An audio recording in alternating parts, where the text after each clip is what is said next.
Am I the jerk for telling my fiancé that if he doesn't want my little brother to be a part of our wedding, then I don't want to be a part of this marriage? Posted by you/QuitLady3013.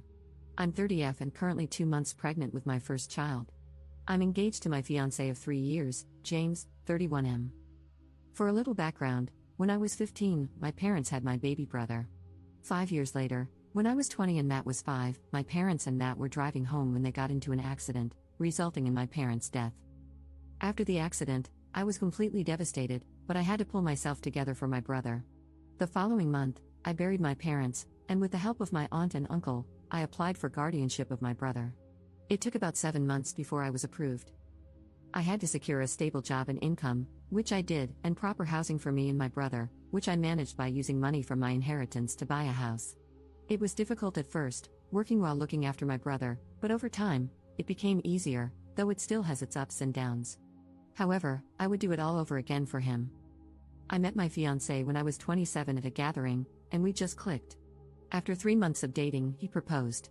At first, I said no because I still had my brother to take care of, but after thinking it through, I said yes, and we agreed to wait until we were financially stable. At the beginning of this year, we decided to finally tie the knot, especially since I was pregnant and didn't want my baby to be born out of wedlock. We started the wedding preparations, and it was set for October. However, after what happened last Saturday night, it looks like there might not be a wedding. We've had disagreements before, but we always resolve them. For example, when deciding on a wedding date, James initially wanted it on my brother's birthday. I had a problem with that because I wanted to throw my brother a big party for his 15th birthday. I suggested the week after, but we argued. He even ran to his mother to try to convince me, but I stood my ground, stating that my brother's birthday was important to both of us. There was some more fighting, but in the end, we reached a resolution. Then there were the roles I wanted my brother to play in the wedding. At first, I suggested that Matt be James's best man, but James wanted his best friend instead. I said okay. Then I suggested Matt be the ring bearer, carrying the rings on a little pillow, but James wanted his nephew for that role. Again, I said okay and let it go. On Saturday morning, I was watching a TikTok video where a bride asked her male best friend to be her man of honor, and I thought it was sweet. So, I decided to suggest it to James. That night, when he came home, I was in the kitchen while my brother was at a sleepover at his friend's house. As James entered, I sat down and said, "I have the perfect role for Matt." "James, what's that?" "Me, I thought he could be my man of honor.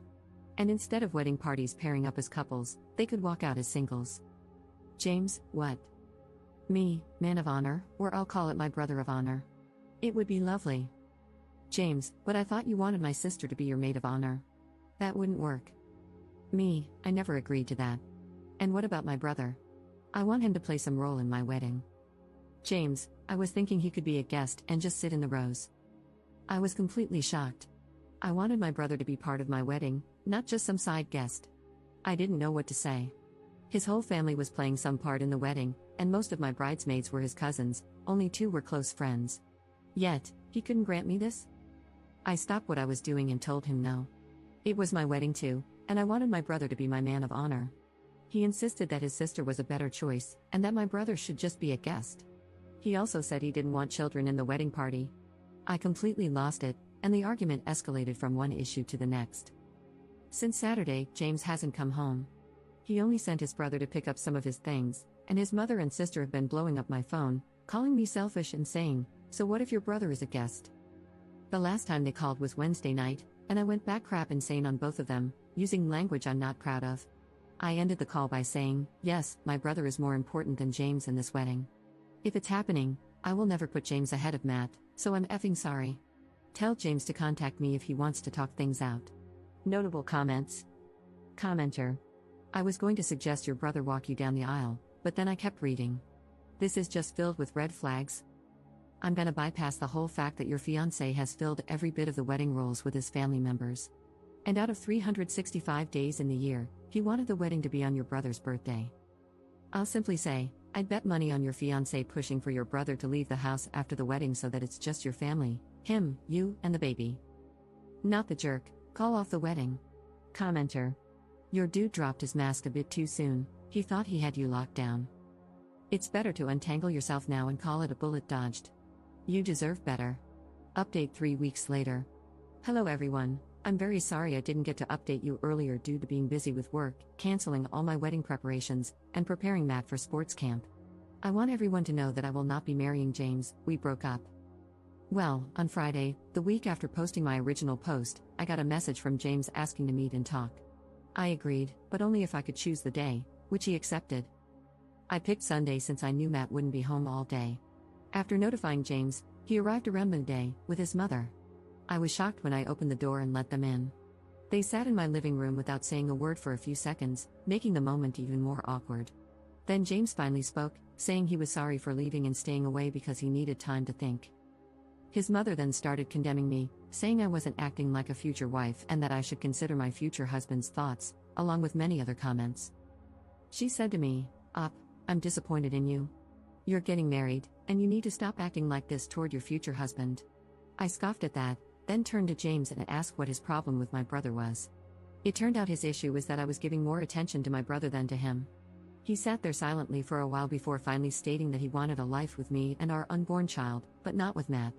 I felt utterly disgusted as he continued, explaining that after the wedding and the baby's birth, he thought he could convince me that raising both a baby and a teenager would be too difficult for us.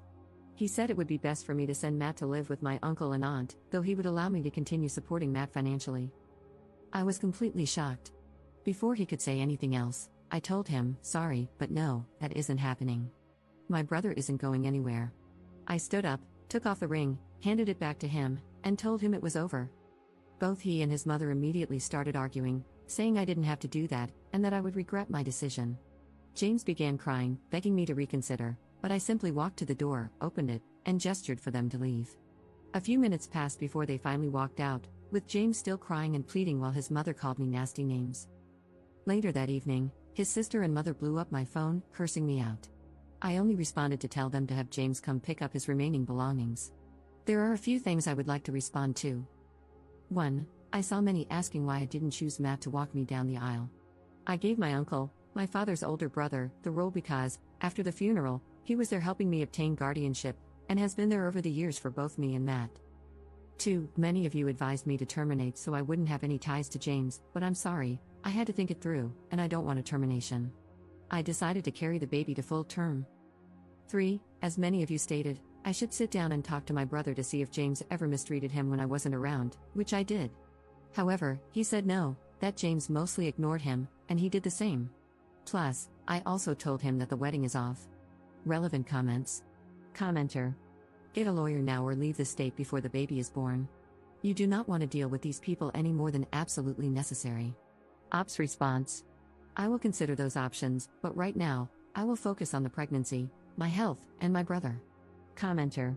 You've absolutely done the right thing in protecting Matt. But my question now is, what are you going to do about the baby since you're carrying to term? Are you going to give the baby up for adoption? Are you going to try to co-parent with James and his crazy family, who he clearly can't keep out of his business? Ops response. Thank you, but it's a no for adoption. If James doesn't step up, I've already raised a child alone, and I can do it again. Commenter.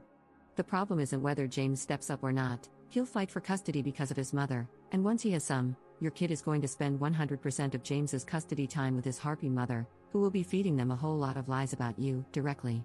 This is going to be very, very hard for you to avoid because if he fights for custody, even across state lines, he will almost definitely get it. Once the kid is in his custody, he will let his mother do whatever she wants. And if he's taking the kid out of state every summer, all summer, you have a very real problem on your hands regarding what they're going to tell them about you for 2 solid months. I'm not telling you what to do regarding the pregnancy, but you are signing up for decades of misery dealing with these people, and they very well might succeed in turning your own kid against you. Imagine your 10-year-old coming home after 2 months of being raised by your not mother-in-law, crying, I don't get to have 2 parents because you love your brother more than me or daddy. Because that will happen. Ops response.